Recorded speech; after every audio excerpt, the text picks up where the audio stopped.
ஒரு பக்கம் ஜனநாயகனுக்கு முட்டு கொடுத்து பார்த்தாப்ல. ஜனநாயகன் படம் வந்தாதான் அங்க ஜனநாயகம் பாதுகாக்கப்படணும்ல. செங்கோட்டையன் அந்த கட்சியில சேர்ந்த பிறகு கட்சியே மாறப்போகுது, அவர் 50 அனுபவத்தை உள்ள கொண்டு போய் திணிக்க போறானே. கடைசியில பார்த்தா இவங்களோட அனுபவத்தை கொண்டு போய் அவர்கிட்ட திணிச்சிட்டாங்க.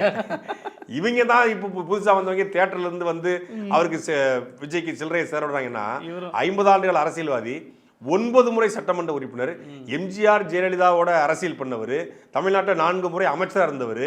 அப்படிப்பட்ட ஒருத்தர் ஒரு படத்திற்கு ரிவ்யூ கொடுக்குற நிலைமைக்கு தள்ளப்படுறாரு. ஒரு படம் வந்தாதான் தமிழ்நாட்டை ஜனநாயகம் காக்கப்படும் அப்படி நிலைமைக்கு தள்ளப்பட்டார். விஜயனுடைய அட்டன்ஸை இழுத்தாகணும். இப்ப பாரு, எவன் நான் கொடுக்குற முட்டு அப்படின்னு சொல்லி 1,28,00,000 பேர் உறுப்பினராக இருக்கிறோம், நாங்க வந்து கிட்டத்தட்ட 34 விழுக்காடு வாக்கு வச்சிருக்கோம் அப்படின்னு சொல்லி ஒரு ஸ்டேட்மெண்ட் சொல்லியிருக்காரு.